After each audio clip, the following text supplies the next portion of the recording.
네, 국민의힘이 대장동 허위 인터뷰 의혹과 관련해서 대선 공작 게이트라며 공세를 이어가고 있습니다.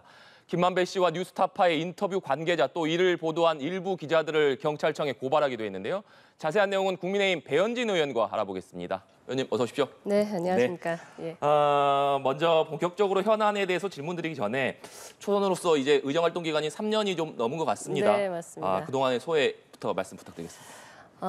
제가 잘할 수 있을까라는 그런 어떤 두려움은 저도 있었거든요. 네. 마찬가지로. 근데 제가 의정 활동을 하면서 어떤 역사적 문제에 관한 것부터 해서 지역의 현안까지 이렇게 두루두루 볼 수 있는 기회를 얻은 점, 그리고 주민들과 같이 호흡할 수 있었던 것은 대단히 소중한 기회이고, 또 그걸 통해서 되게 행복해하시는 모습들을 볼 때 정말 값진 시간들을 보내고 있다 이렇게 생각합니다. 네. 예. 또 당에서 조직부총장을 맡고 계신데 조직부총장이라는 자리가 총선 실무를 또 담당하는 자리 아니겠습니까? 맞습니다. 이제 총선이 7개월, 길다면 길고 짧다면 짧은 시간인데 요새 총선을 앞둔 당내 분위기 어떻게 느끼고 계신지 또 총선을 앞두고 어떤 일들을 좀 하고 계신지도 궁금합니다.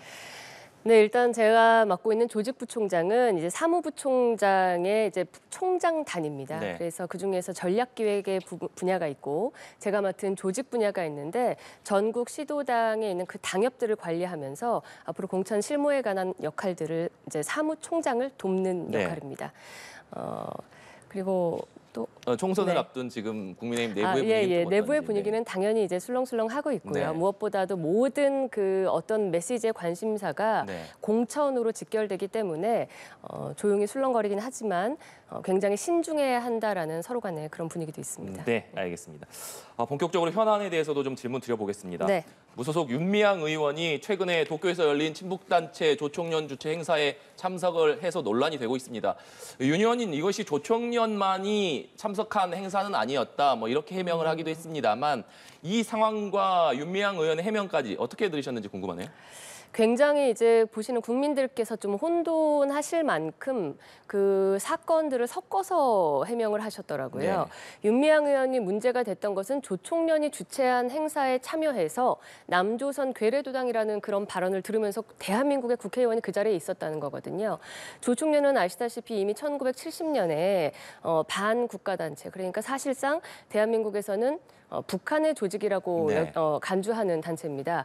그 자리에 있었던 것도 부적절한데 이것을 후에 그 무마 해명을 하는 과정에서 사무처에 제출한 일정 중에 처음에 없었던 11시, 그러니까 실제 도쿄 시민들이 약 50여 년 전부터 그 추모 행사를 열었던 행사를 추가하셨어요. 그러나 윤미향 의원이 그 이후에 오후 시간 동안 갔던 다른 여러 행사들, 오늘 뭐 다른 언론에서도 단독도 나고 했는데요. 그런 것들을 볼 때 사실상 조총련의 주최 행사들을 목적으로 갖겠다라는 추정을 짓게 할 수 있죠. 네, 윤미향 의원은 2년몰이를 좀 중단해라 이렇게 반박을 했습니다. 이 부분은 네. 어떻게 들으셨습니까?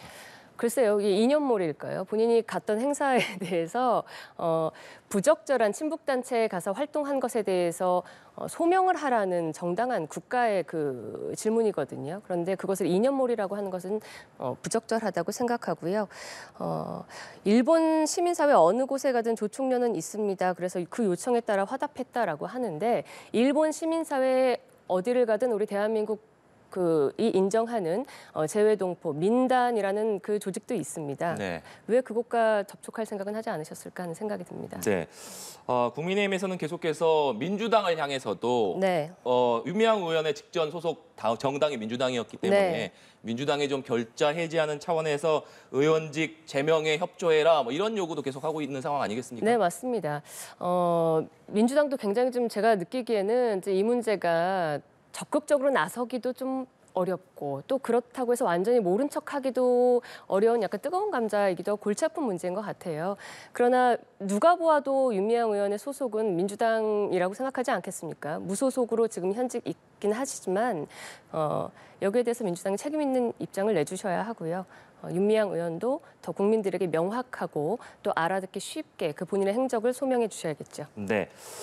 그리고 최근에 계속해서 논란이 되고 있는 것이 바로 화천대유 대주주 김만배 씨의 허위 인터뷰 의혹입니다. 먼저 화천대유 대주주 김만배 씨의 허위 인터뷰 의혹에 대해서 국민의힘에서는 희대 정치 공작, 대선 공작 사건이다 이렇게 규정을 하고 있는데 의원님께서는 먼저 이번 사건 어떻게 보고 계십니까? 상당히 놀랐습니다. 이 지금 계속해서 쏟아져 나오는 보도들을 보면서 어떻게 이런 것들을 이 2023년 네. 대명천지에 저희가 접하고 있을까라는 굉장히 충격을 받았고요. 그러나 이러한 문제가 비단 지금뿐만이 아니라 과거 이전에 김대엽 병풍 사건, 드루킹 사건 등 계속해서 비일비재하게 그 선거 때마다 빚어져 온 일입니다. 다시는 이러한 일이 대한민국에서 일어나지 않도록 이것은 우리 대한민국의 헌법 정신을 아주 훼손하고 유린하는 정말 국민들을 배반하는 그런 사건이 아닐 수 없거든요. 네. 이번에는 반드시 이것을 뿌리 뽑을 수 있도록 엄단해야 할 거라고 봅니다. 네, 예. 엄단해야 한다. 그런데 화천대유 김만배 씨가 자정 무렵에 석방이 됐는데 네. 윤 대통령이 당시에 수사를 무마해줬다는 발언을 부인을 했더라고요. 이 발언은 어떻게 들으셨습니까? 지금 그 예전에 발언했다라는 것에 관한 보도들을 보면 광야를 언급하거나 이를테면 어떻게 돌이킬 수 없을 시점에 아니라고 하면 된다라는 그 취지의 발언들을 하셨다라는 보도도 이어지고 있어요. 그 당시까지만 해도 일이 이렇게까지 본인을 향해서 그 칼끝이 조여올 거라고는 생각을 못했을 것 같은데 상당히 두려움을 느끼고 있지 않을까. 그래서 앞뒤가 전혀 맞지 않지만 일단 모르겠다 하는 발뺌 작전으로 생각하고 있습니다. 네. 그리고 이런 얘기도 했습니다. 인터뷰로 대선 국면을 바꾸려는 의도가 있었느냐. 그러니까 당시에 대장동 몸통을 국민의힘에서는 이재명 후보에서 윤석열 후보로 바꾸려는 것이 의도였다. 이렇게 국민의힘에서는 보고 있는데 김만배 씨는 내가 그렇게 능력 있는 사람은 아니다. 이렇게 답을 했더라고요. 그 일부 언론 보도에 보면요. 그 신앙님 씨에게 6개월 전에 인터뷰를 했지만 네. 대선에 임박해서 보도해줬으면 좋겠다라는 요청을 했다라는 보도도 이미 나와 있고요. 그리고 조우형 씨에게 그냥 그렇게 했다고 해라. 나중에 이 광야라는 그 언급을 하면서 엉뚱한 방향으로 가고 있긴 하지만 이것이 아무렇지 않아지는 때가 올 것이다라는 취지의 발언도 하지 않았습니까? 이것은 분명히 어떠한 대선 개입의 의도가 있었기 때문에 이 말들을 할 수 있는 것이지 아무 생각 없이 이런 인터뷰를 했을 수 없다고 봅니다. 네. 국민의힘에서는 계속해서 주장하고 있는, 얘기하고 있는 부분이 결국에는 이 사건을 통해서 누가 이득을 받느냐, 결국에는 민주당이 배후에 있는 것 아니냐, 연루된 것 아니냐 이렇게 얘기를 하고 있는 상황 아니겠습니까? 당연한 말씀입니다. 그 사건의 결과로 합리적 의심을 하는 거지요. 처음에 뉴스타파에서 이 황당한 사건이 보도가 되고 불과 30분 만에 당시 민주당의 대선 후보이던 이재명 대표가 페이스북에 그것을 받아서 썼고요. 그리고 그 언론 보도들이 이어진 이후에 그 다음 날부터 민주당 소속의 의원들이 거의 60여 차례 넘는 그 맹공을 했습니다. 저희가 큰 테두리로 봤을 때 민주당이 전혀 무관하다라고 지금 부정할 수 있는 근거가 없지 않습니까? 그럼 여기에 이제 저희가 그 검찰 수사를 통해서 조금 더 확인해 나가겠지만 연루 가능성이 짙다. 이렇게 볼 수밖에 없죠. 네. 예. 민주당에서는 이번 의혹과 관련해서 이것이 국정 난맥상을 좀 전환시켜보려는 국면 전환용 카드가 아니냐 이렇게 비판을 하고 있는데 이 부분에 대해서는 어떤 입장 가지고 계십니까? 국정 난맥상은 민주당이 계속 만들고 있으시죠. 사실 윤석열 대통령을 국민들께서 탄생시킨 지 벌써 1년이 넘었습니다. 그동안 저희가 하려는 어떤 정책 입법들 대한민국의 지도자를 뽑았으면 그가 하려는 그 방향대로 기회를 줘야 되지 않겠습니까? 그런데 사사건건 그 입법들을 방해하거나 혹은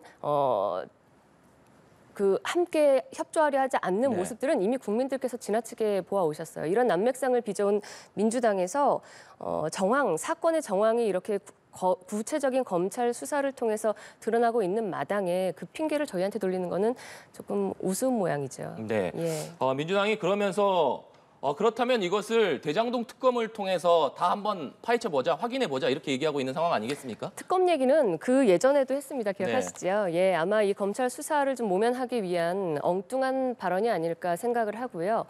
제가 이제 드리는 말씀은 민주당이 우리는 지금 연루돼 있지 않다. 그 억지 주장 정쟁 펼치려 하지 마라. 저희에게 주장하기 이전에 이러한 아주 황당하고 그리고 국가의 어떤 그 지도자를 뽑는 중대한 선거에 개입을 했다는 국기문란 사건에 이게 어쩌다 보니 본인들이 포함됐다라는 억울함을 느끼신다면 여기에 대해서 굉장히 함께했던 그 언론들이나 혹은 그 김만배 등등의 관계자들에게 짙은 유감 혹은 어떤 조치를 바라는 입장을 내야 되거든요. 이 부분은 전혀 하고 있지 않습니다. 그래서 과연 합리적으로 볼 때 민주당은 대체 어떤 생각을 하고 있을까 국민들께서 더 의아하시겠죠. 네. 앞서서 이런 선거 때마다 영향을 미치려는 시도는 좀 뿌리 뽑아야 된다, 근절돼야 된다 이런 네. 말씀을 주셨는데 이에 맞물려서 방송통신위원회도 가짜뉴스 근절 TF를 마련하겠다 이렇게 밝혔습니다. 네. 특히나 악의적인 허위 보도가 확인될 경우에 해당 언론사를 퇴출시키는 원 스트라이크 아웃제를 도입하겠다. 이렇게 밝혔는데 일각에서는 이것이 과도한 언론 좀 탄압이 아니냐, 그럴 수 있는 것 아니냐 이런 얘기들도 나오거든요. 이 부분은 어떻게 생각하십니까? 네, 저도 이제 불과 몇 년 전엔 언론인이었지만 우리 헌법은 언론의 자유도 보장하지만 언론의 의무와 책임도 규정을 합니다. 그래서 언론 스스로가 자정하게끔 항상 그것을 독려하는 역할들이 국민들이고 또 이렇게 주변에 많이 있는데요. 지금 이러한 정도로 갔다. 대선 3일 전에 어떤 대선의 결과를 바꿀 수 있는 중대한 보도가 나왔는데 어제 JTBC가 사과하지 않았습니까? 팩트를 전혀 확인하지 않고 선거에 영향을 미칠 수 있는 그 보도를 했다라는 것은 이것은 언론의 자유를 보장하는 것이 아니라 언론 스스로가 방종한 것이 아닌가 지금 평가해야 될 시점이라고 생각하거든요. 네. 그럼 이 시점에서 예전에 한동훈 그다음에 우리 한동훈 장관과 윤석열 대통령이 어느 술자리에서 했다라는 그런 우스꽝스러운 거짓말이나 이런 것들이 국민들의 생활을 너무 이렇게 혼란스럽게 한다면 바로잡는 역할이 필요하겠죠. 네. 언론들이 스스로 이것은 납득해야 한다고 생각합니다. 네. 민주당 이재명 대표 이야기도 좀 해보겠습니다. 먼저 이재명 대표가 오늘로 단식을 한 지가 지금 8일째 접어들었는데 예. 이재명 대표 단식에 대해서는 어떻게 보고 계십니까? 생각보다 강건하셔서요. 좀 더 오래 하실 수도 있겠다라는 그런 느낌 안 받으셨습니까? 네. 아주 혈색도 좋으시고 그러시더라고요. 네. 이재명 대표가 단식 도중에 인터뷰를 했는데 이런 얘기를 했습니다. 국민 뜻에 반하는 행위를 하면 끌어내려야 한다. 그게 민주주의다. 일각에서는 이것이 탄핵을 시사한 것 아니냐 이런 얘기도 나오고 있고 또 대정부 질문 기간에 민주당 일부 의원들이 네네. 대통령 탄핵을 또 직접 언급하기도 했기 때문에 그와 맞물려서 이런 해석들이 좀 나오고 있는데 이런 부분에 대해서는 어떻게 생각하십니까? 시사한 정도가 아니라 그냥 노골적으로 탄핵을 말씀하신 거죠. 그리고 지난 1년 동안 가슴에 꼭 묻어뒀던 그 대선 불복의 그 진짜 마음을 이제는 더 가릴 것 없이 거의 이제 벼랑 끝에 서지 않았습니까? 그걸 드러냈다고 생각을 하고요. 본회의장에서도 여러 의원들이 그 같은 발언, 이를테면 서른 의원도 나와서 탄핵 말씀을 하셨는데요. 네. 서른 의원이 누구시냐? 김대혁 병풍 사건의 관련자로서 징역 1년 6개월, 집행유예 3년을 받고 당시 피선거권 10년이 박탈됐던 분입니다. 이러한 분들이 지금의 그 피해자라고 지금 저희가 이 검찰 조사를 통해 확인하고 있는 대통령을 향해서 저분을 끌어내려야 한다라는 게 과연 정당한 주장인지 국민들께서 판단해 주실 거라고 믿습니다. 네. 이재명 대표 단식 중입니다만 내일 모레 검찰에 출석을 하겠다. 그러니까 쌍방울 대북 송금 의혹과 관련해서 모레 출석을 해서 조사를 받겠다 이런 입장을 밝혔습니다. 먼저 출석에 대한 얘기를 하기 전에 그동안 계속 검찰과 이 대표 측에서 어떤 소환 방식과 일정 등을 놓고 계속해서 줄다리기를 하면서 앞서서 2차례 정도 좀 소환 조사가 불발됐었는데 그 전반적인 상황에 대해서는 어떻게 보셨습니까? 진짜 있을 수 없는 일이죠. 대한민국의 대체 어떤 국민이 범죄 피의자, 그 범죄 혐의를 지금 의심받는 입장에서 검찰 그 수사기관에 대고 내가 언제 조사 받으러 나가겠다. 이 말씀은 아마 다른 정치인 여러분들이 얘기하셨을 겁니다. 이런 황당한 상황에서 아마 12일쯤 출석하겠다라고 먼저 주장을 하셨는데 그 디데이를 세면서 돌연 단식에 또 들어가니까 많은 분들이 이제 이재명 대표의 출구가 단식을 저희가 국민의힘이 가서 제발 그만하십시오라고 읍소하거나 혹은 본인께서 쓰러져서 병원에 실려가는 것 둘 중 하나라고 이제 생각을 하시는데 첫 번째 것은 저희는 하지 않을 거거든요. 그러면 병원으로 가는 것이 출구가 될 수밖에 없는데 그 문제에 관해서는 이미 너무나 우스꽝스럽다라고 희화화되고 있지 않습니까? 그래서 마음이 많이 타실 겁니다. 그래서 민주당에서도 이러한 출구를 고민하고 있는 걸로 보고요. 그 입장에서 12일보다는 사뭇 당겨진 9일 정도로 좀 이렇게 같이 수렴되지 않았나 보고 있습니다. 네, 말씀해 주신 대로 9일 그러니까 토요일에 출석하는 것으로 확정이 됐는데 단식 투쟁을 하고 있는 와중에 검찰에 출석한다는 것 이것을 놓고도 이것이 어떤 정치적인 메시지를 담으려는 것 아니냐 이런 해석들도 나오더라고요. 이 부분 어떻게 보십니까? 메시지를 이제 담으셔야겠죠. 없었어도 그 지금 시나리오대로 민주당의 시나리오대로 흘러간 것 같지는 않고요. 일단 그 단식 투쟁 자체도 저희는 검찰 수사에 대한 어떤 지연의 의도도 있고 그리고 이재명 대표 방탄에서 이탈하려는 민주당 내 의원들을 붙잡아두려는 어떤 대민주당 투쟁이 아닌가도 생각을 하고 있습니다. 네. 그래서 마지못해 그렇게 일정을 조율했을 거다 추정하고 네. 있습니다. 그리고 계속해서 나오는 부분이 사실 검찰이 정기국회 기간 중에 구속영장을 청구하게 된다면 과연 체포동의안 표결을 해야 되기 때문에 민주당이 이 체포동의안 표결을 어떻게 할 것이냐 이런 부분에 대한 관측들도 많이 나오지 않았습니까? 예. 그 부분에 대해서는 어떻게 좀 보십니까? 퇴장하시지 않을까 생각하고 있습니다. 이미 이재명 대표도 그 본인께서 민주당 의원들을 속속들이 신뢰하기 좀 어려운 분위기 아니겠습니까? 그러면 지난번에 아찔하게 겨우 이제 그 방탄이 됐는데요. 그러한 상황을 또다시 직면하고 싶지는 않으실 것 같고요. 이건 뭐 개인적인 사견입니다만 의원들을 전원 퇴장하게 해서 표결에 응하지 않게 하고 그것을 부결시키지 않을까 생각하고 있습니다. 네, 알겠습니다. 오늘 말씀은 여기까지 듣도록 하겠습니다. 지금까지 국민의힘 배현진 의원과 얘기 나눠봤습니다. 오늘 말씀 고맙습니다. 네, 감사합니다.